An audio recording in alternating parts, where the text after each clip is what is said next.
I'm Jim Csek. You're watching NowMedia. I'm with Renee Merrifield. and we're here with Beyond the Ballot, and so much going on as usual, but we got our own kind of like Watergate. We got Buttongate going on here in Canada.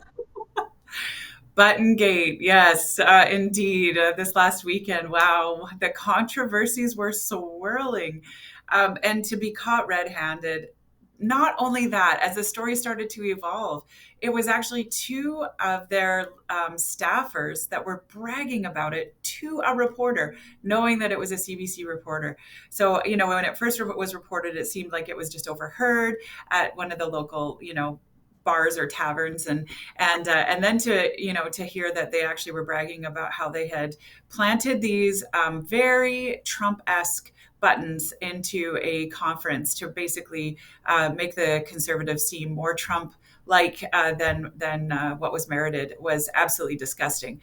It also is a contravention of many elections Canada actual laws. So, to see if it's going to be pursued and what will happen is yet to come. But Carney's dismissal of that as being as monumentous as what it was, I think, is also a really poor show of leadership in that moment. Yeah, and the bigger thing in this is that the reporter had already been working on the story, and she was doing it from like the the conservatives bad, because she found the buttons at the event. And then she was working on the story and trying to track down who did the buttons, thinking that it was actually going to work for the Liberals, because they were going to say, "Oh, look at this! The Conservatives are doing this. They got Trump-like buttons here and everything." And it was only because she overheard that, and they were actually bragging to her, and then thinking that she would be complicit in it. I guess bragging to her because they knew who she was. And then when she said, "I'm going to do a story," and also, "Oh no, I didn't do that," right? And when I first became an MLA, a lot of the reporters I felt like were friends. And you do develop this rapport with those political correspondents that are on the Hill all the time and following the campaign trail, et cetera. And so you do have this rapport. But the one thing that a good communications director will tell you is they are not your friends. They are looking for an angle, and they will bury you the moment that you think. So honestly, it was such a rookie mistake, but I think it's really important for listeners to know this came from the war room. Now, the war room is the inner sanctum of a campaign. It's not like, kind of the fringe with some staffer way out there that, is making buttons on, some machine or whatever. This is inside of the war room. So this would have been sanctioned by those that are absolutely the highest up in. And Mark Carney probably knew who they were, because they probably walk in. You know what I mean? Everybody knows who's in those rooms. So. Oh yeah. And so it wasn't.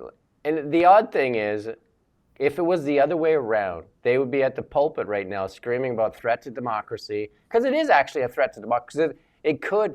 Their intention was to distort the election. Do you know what I mean? Because they were trying to drive more Trump fear, which tries to distort the election. And then if that would have been successful, it definitely was. It would dissuade the results. So it is a threat to democracy, and it's not being taken serious.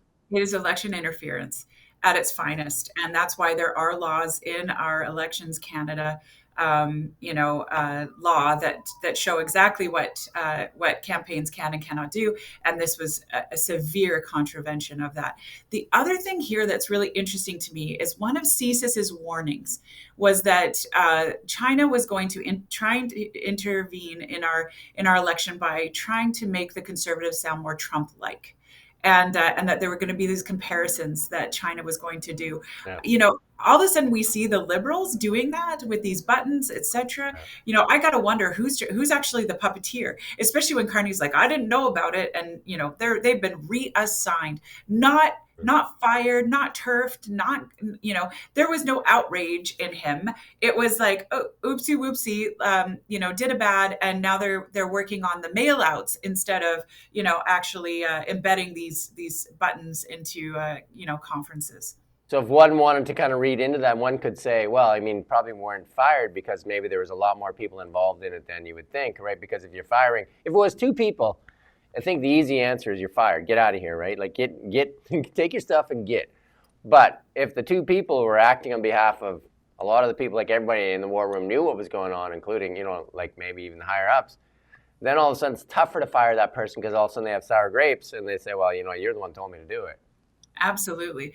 And it was working. We have a CBC reporter that literally was trying to figure out, who put the buttons there because they were so Trump-esque.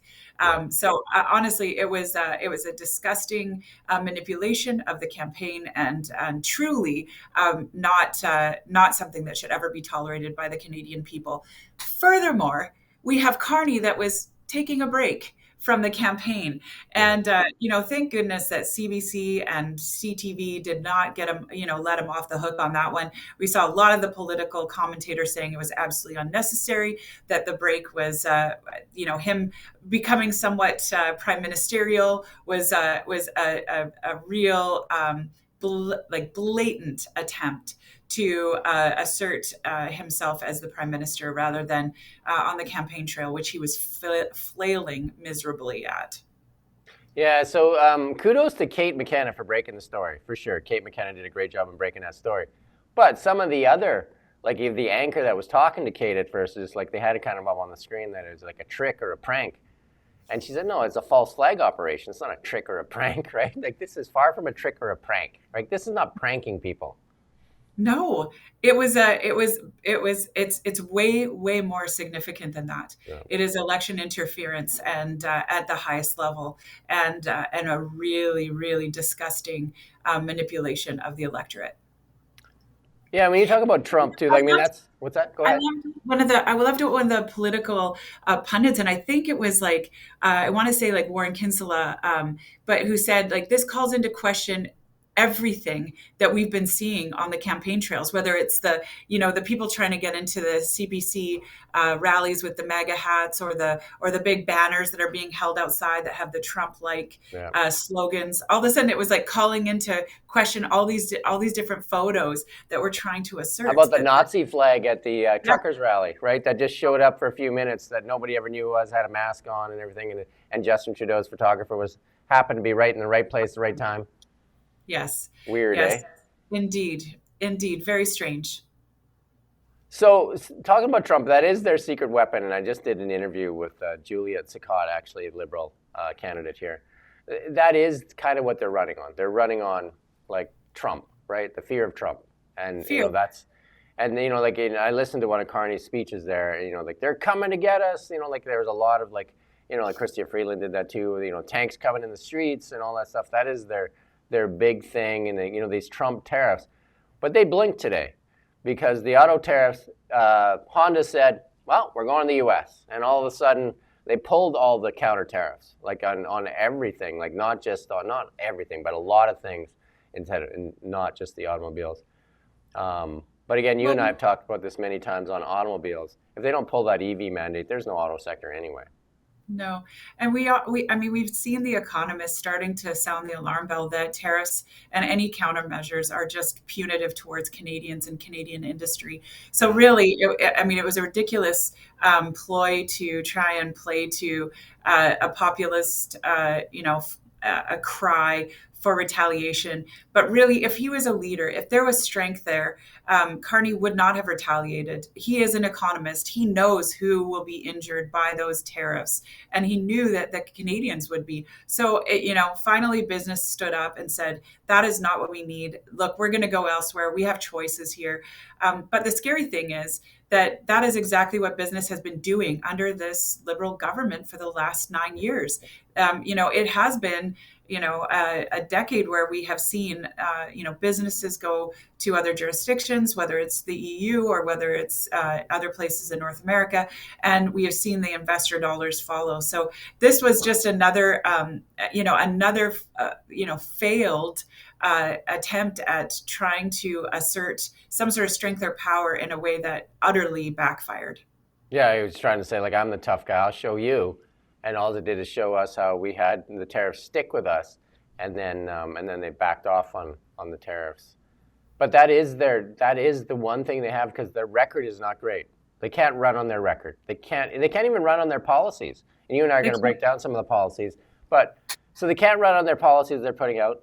Like yesterday, they put out, maybe it was the weekend, basically a coupon for kids to go to parks and You know what I mean? That reminds me of the taco and tinsel GST 2-month holiday. Like, these are not substantive policy. They're trinkets. And even in that, when he was saying, here's your 2-month free park pass to a museum and that, because Trump's a bad guy. What does Trump have to do with museums? Nothing. It's simply to remind everyone how afraid we're supposed to be of Trump. Right. And really, what we need is a leader who's standing up in power and saying, "No, we have something that the world wants. Who cares about Trump? Let's deflate by going and finding other people to hang out with in the playground." And I think what's really scary is that last night on the French little round table that they had there, Carney said we don't need pipelines. That is a scary, scary, scary thought. And he's starting to leak a little bit. He hasn't been consistent in his messaging. He has not been consistent in his policy. But we have heard now, not once but twice, him talk about the lack of need for pipelines, and that he couldn't be more wrong on that point alone. Yeah. And we also know that 80% of Canadians support pipelines right now, and further pipeline production. So we know that Pierre on that rung definitely has the right policy. We also know that Pierre has policy. We actually have something to debate with respect to Pierre. Right now, Carney hasn't given us a whole lot of anything to debate outside of a couple of housing plans that benefit Brookfield, his own company, and a crime law that basically is going to allow Bill C-75 to exist and for Canadians basically to bear the brunt of criminals. Yeah, I mean, they have so many different crime policies that like Pierre has differently, and one of those is like the 3 strikes you're out, and then consecutive sentences for mass murder. And whereas like the Liberals still are hanging on to that incarceration at home, like. And then they break that, and then they just like, well, you're just gonna get more at home. Well, what's the penalty? Just more at home, right? Like, totally. It's a ridiculous law. It needs to be repealed. We need, tougher penalties for criminals. It's not working. What we are doing is not working, and the worst thing that you can do is double down on what is not working. We just saw this last week. 2 Vancouver Police Department officers lit on fire while they were trying to, move someone along, and a security guard have their, finger bit off. All of these were prolific offenders. In fact, the gentleman who set the 2 police officers on fire had 10 outstanding charges. That is ridiculous that he is walking our streets. And that could have been anyone, not just the police officers, but that literally could have been anyone.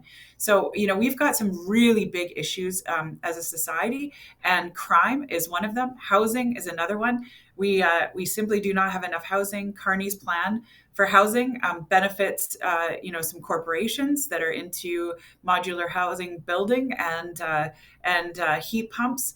But I can tell you, we are far from complete on a housing plan, and definitely is not going to get it all built with government acting as the lead developer on those. Yeah, so the basic thing is Pierre Poilievre's plan is up to $115,000 on all new homes. And that is like the $65,000 max off of GST for $1.3 million homes and under, and then plus some credits for municipal taxes and that, so up to $115,000. That's to the taxpayer. That's actually to the taxpayer, which, I mean, if I would say, well, I'll build a home, and it's not to first-time home buyers, it's to all new homes, which is like a huge bucket. And then Carney's plan is GST free on first-time home buyers, only first-time home buyers under $1 million. But we know that most first-time home buyers do not buy new homes. They buy something out of the used market because it's immediate and it's their first home they're getting into, because a lot of people can't wait the 6 months or the year or whatever. Plus there's more risk because the financing doesn't go into place until then. So it's a small portion compared to a wide portion of people that are affected. And then the other parts of Carney's plan are, like you said, all directed towards corporations, and that's $25 billion in financing for modular home builders, and another $10 billion for low-cost home builders, and then the bringing back of the MERB, which they got rid of back in the 80s because they said it only benefited developers. So Yeah, really slanted towards it didn't corporations. only benefit developers. I'm going to take exception to that. It Okay, only benefited investors, there you go. and it was a huge tax Yeah. benefit. It did. I mean, MERBs back in the '70s did stimulate a tremendous amount of apartment built rentals. So there were a lot of those built. I mean, they're sitting all over our city right now. I don't think the MERBs should be brought back. I think that we should find a different way to incent money to go back into the housing market, which has not. I mean, basically, investors are out of housing and they're pulling out left, right, and center. What I do want to say is that you're right about Carney's plan for first-time homebuyers to have their GST removed. They're not buying new homes; they're buying the resale homes because that's what they can afford. Right. Those are far less expensive. So definitely, we have a better plan with Poilievre's plan. The other thing is that he's hitting at DCCs. He's hitting at those development cost charges and saying, municipalities, you're on notice that we're going to give you money, but we want you to lower your DCCs. He's right about that. DCC calculations are made by the cities without any assumption of assistance from federal or provincial governments. So when we do a big project like we saw here with the South Kelowna Irrigation District coming under Kelowna Water, when that big project of $60 million was done, well, there was 25 million from the feds, there was another 25 million from the province. So really it was only 10 million that the city put in. But the DCCs that are collected are based on a total aggregate amount of the 70 million. Now, that particular project wasn't a DCC project, but I could give you the Lakeshore Bridge that was done, which was a DCC project, which did receive other funds from, federal and from provincial dollars. No discount was done to the rest of the DCC program. So, is there a mechanism for, a developer to get a rebate back on everything they were paid? Probably not. But what should happen is all of those DCCs should be lowered, or that rebate should go to the end user that paid for that DCC. So give it to all of those that bought in that particular development, that ended up having to pay for that, $2, $3, $4, $5,000 of that one project.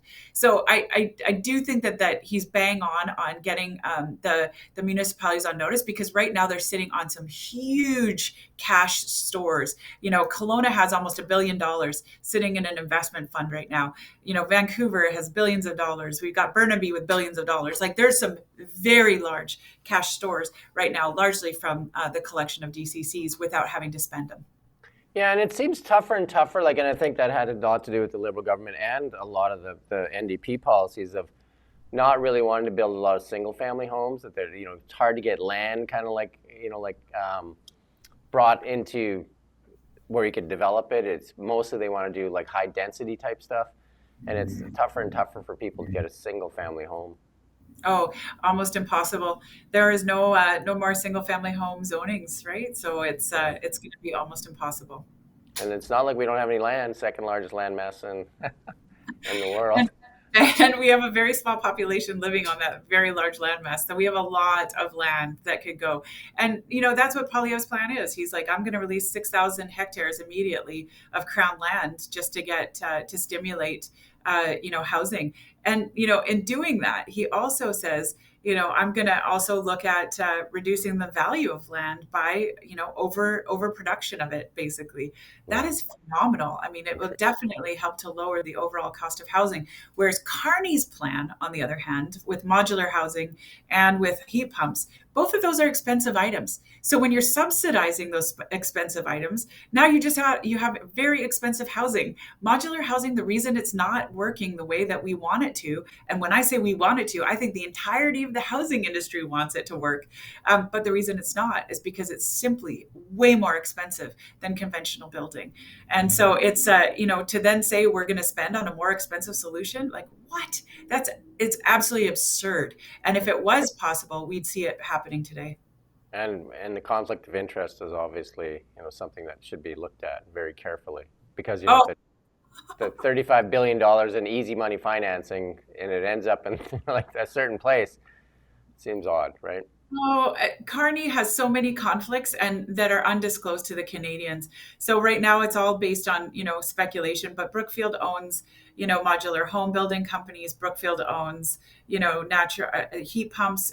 We know that they are so knee deep in these aspects, that him promising that is such a conflict of interest. He should not even have it near his policy, and instead he's it's basically the center tenet of it. It's disgusting to me, and it reeks of conflict of interest. So a question for you. If you're Canada's economic advisor and you're advising on policy, you always have influence over policy. And the biggest thing in policy is the economic policy is tax collection, because that's really what a government does, is collect taxes. But at the same time, you're employed as Brookfield CEO, advising them to dodge taxes, and $5 billion of taxes are dodged in what President Obama calls the biggest tax scam in history. So isn't there a conflict right there? Like, you're advising on policy, you have influence on policy, and then you're also advising the company you're running to dodge taxes in the name of $5 billion. Like, Canada could do probably a lot with that $5 billion. Oh, yeah. And I hope that everyone's hearing you correctly. And $5 billion, there's a lot. And $5 billion, and that was just calculated over I believe the last 2 years. And that was just for Brookfield. There's a bunch of other funds that are now implicated in the same thing. Oh, yeah. And I mean, the irony is he won't answer the question as to whether or not he actually paid taxes in Canada, personal taxes in Canada. Come on. We've got someone running for the top job in all of Canada, and we don't know where he filed his taxes or where he claimed residency.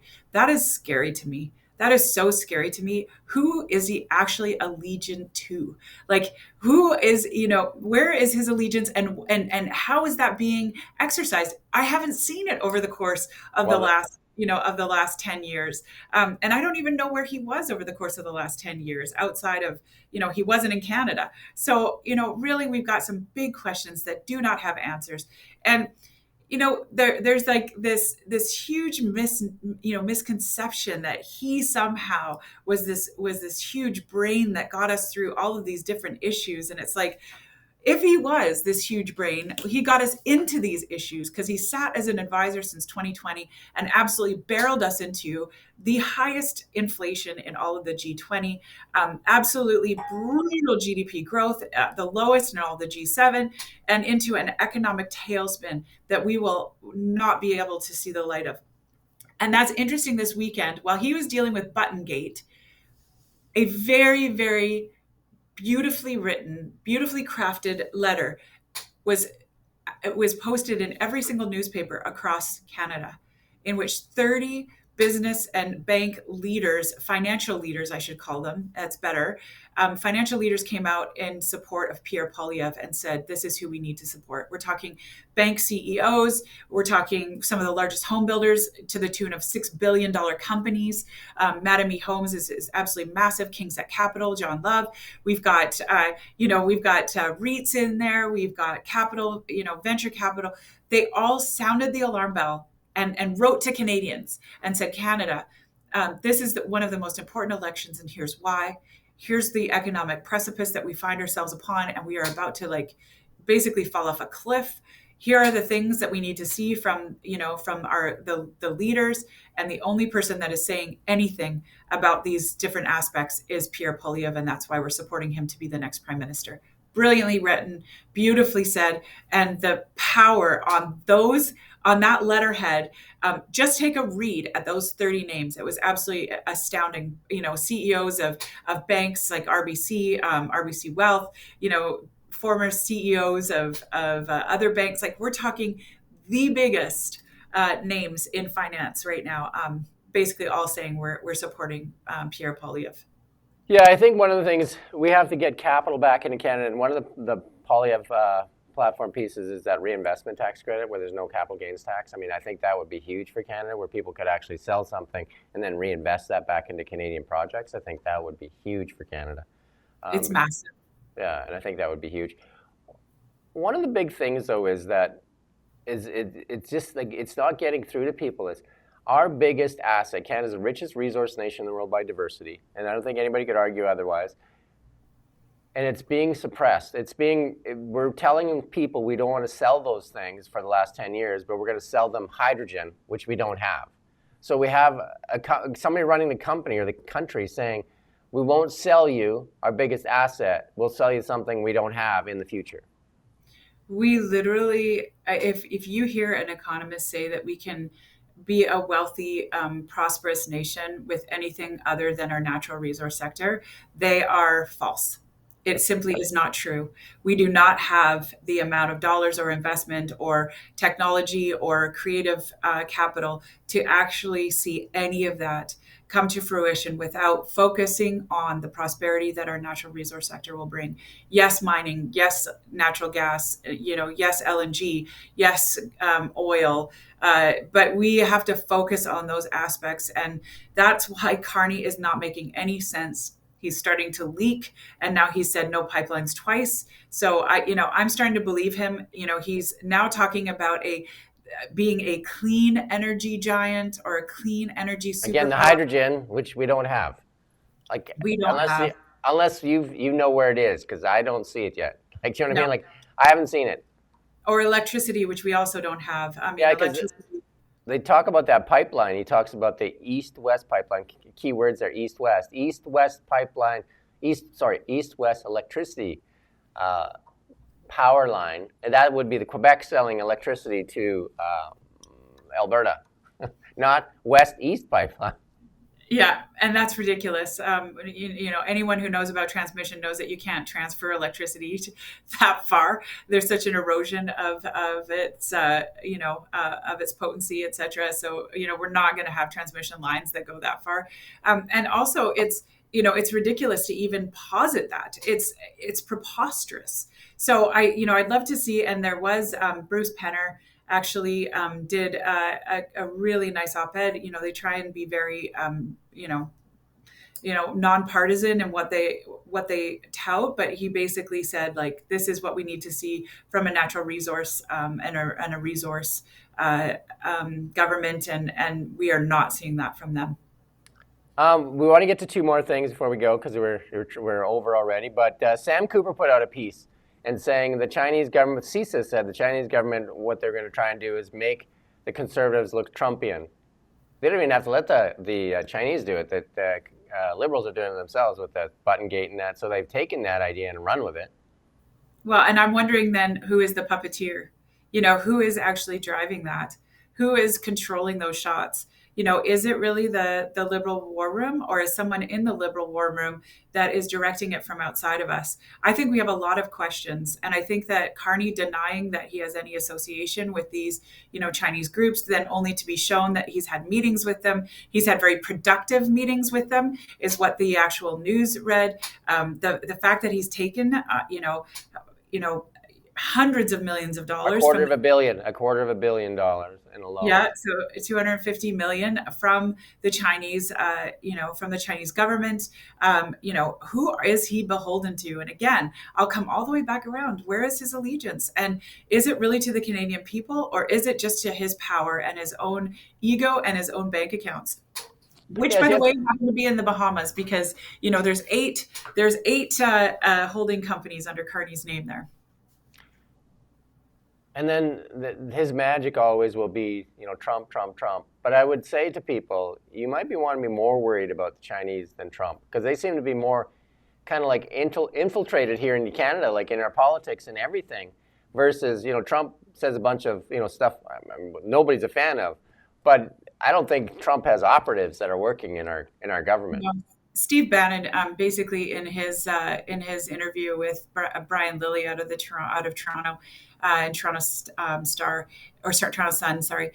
He basically said as much. He said, what we're really concerned about is how much China has infiltrated Canada through legal means, through loopholes and a lot of openness, whether that's through money laundering, whether that's through our real estate, whether that's through ownership of our mines and our oil and gas sector, or whether it's through the ownership of our food and our food production and our food security. So we've got a lot of infiltration that way, just through legal ownership. Then we also have these, basically, covert police stations that have been set up, and that the Liberal government has known about, has actually condoned, which are holding Chinese nationals to a different law, which is also very scary when you have someone that is another country that is actually operating according to their own laws inside of your country. So I think we have a lot to be concerned about the Chinese infiltration. I think we have a lot to be concerned about, with them and our Arctic security. I think that we are so weak as a country, with our military. We are so weak as a country economically. We don't have a lot to fight back with other than the natural resources that are under our ground. And if we don't start actually gaining some prosperity from it, we are dooming ourselves to literally be lame ducks sitting waiting for whoever's going to take us over, whether that's our neighbors to the south or China through their own infiltration. Yeah, I just interviewed a Liberal candidate, and then obviously the talking point is Trump is the devil, and I said, well, before we say all that, like Trump obviously says stuff that is like completely deranged sometimes, but we'd still rest underneath the American umbrella of safety with NATO and that, and they're protecting our north. We're not protecting our north. Like we don't even have the means to protect our north. No, we don't have the means. We don't have the aircraft. We don't have the military bases. We are sitting ducks. And I reminded her that we have 4 nuclear. Sorry, we don't have nuclear submarines. We have 4 diesel submarines that we bought in a UK garage sale in 1990. And then there is nuclear submarines up there, the Russians and the Americans. There's nuclear icebreakers up to the Russians and the Americans and warships. We don't have anything in that regard, and we have 40-year-old aircraft that we're still debating on whether or not to buy the F-35s. Yeah. 10 years later, when Harper ordered, you know what I mean? Indeed. 10 years later. Yeah. Most countries are flying the F-35s. I mean, the Americans have some more advanced tech, but the F-35s is kind of like the common one with a lot of the other Western nations. Totally. Yeah, we have a lot of upgrading to do and no money to do it with, with a government that spent us into oblivion. It's time for some real economic generation. Do you know where that money is? Right beneath your feet. Yeah, indeed. Indeed. That money is, I think I did a LinkedIn post there. Between Alberta and Saskatchewan on energy, those two together are the highest GDP of Canada. That's who produces GDP, and that's the ones that they wanted to suppress still to this day. Well, and look at what Saskatchewan is having to endure right now with the counter tariffs and the tariffs that have been put on by China. No attention at all on those. Nothing. None. Zero. None. And it's like a $33 billion cost to the Canadian GDP. So it's a significant amount of our GDP. And Carney hasn't mentioned it once. You know what I think Scott Moe feels my pain. As I scream into the wind about Bill C-18, Scott Moe screams into the wind about canola tariffs. It just seems like nobody cares. Yeah. Nobody cares about either one of those. And the ethics commissioner, I'll end with this, the ethics commissioner said that they're not going to look at Carney's $150 million bribe to CBC during the election. Brutal. Yeah. Disgusting. Anyway, anything else you want to add today? That's okay. Rama was quick to the button. He's like, and you're done. Anything else you want to add today? Not to today, but just keep your ears peeled. The polls are starting to we want to talk about the polls real quick. Yeah, let's talk about the polls real quick. Yeah, the Main Street poll, very comprehensive poll. I went through the different questions. I went through all of the different demographics that they had cited there. Very, very comprehensive poll, and basically showed the Conservatives leading the Conservatives leading the Liberals by about 0.5%. That actually feels more true based on what I'm seeing and hearing out there in the general public than what previous polls have been showing. So it'll be very interesting. I mean, I love that Jagmeet is saying, don't believe the polls. Yeah. So I know that a lot of analysis has been done on it, but, I was even on Saturday night. Nope, Saturday night. That was the night that the Main Street poll dropped, and there was a lot of chatter on Twitter and on the social media channels about that Main Street poll being one of the most comprehensive, being one of the most in terms of a deep dive, and everyone was waiting with some bated breath on it. So very interesting to see it come out, and will be very interesting to see which poll was right and where they go. But I do think it's beginning to wobble a little bit, and I think it'll be very interesting to see if we see other polls following suit. Well, the funny thing about fear, and this is what they have right now, the funny thing about fear, though, is if you keep hitting the same person all the time and then nothing really happens, that fear kind of thing wears off. Do you know what I mean? Like, because that's just like, look at this, and then they blink today too, which is, also, I think if you have to, if you're a reasonable person, you know that they're not going to put tanks in our streets. Like that, that's just not going to happen. That's a crazy world, right, to be living in, if that's what you believe. We're going to get together and we're going to do some policy breakdown, and also we're going to be here April 28th, and we're going to be here right to the bitter end, and whatever that is. Absolutely. We're going to have some fun. All right. Thank you, Renee, and we do thank you for watching Now Media.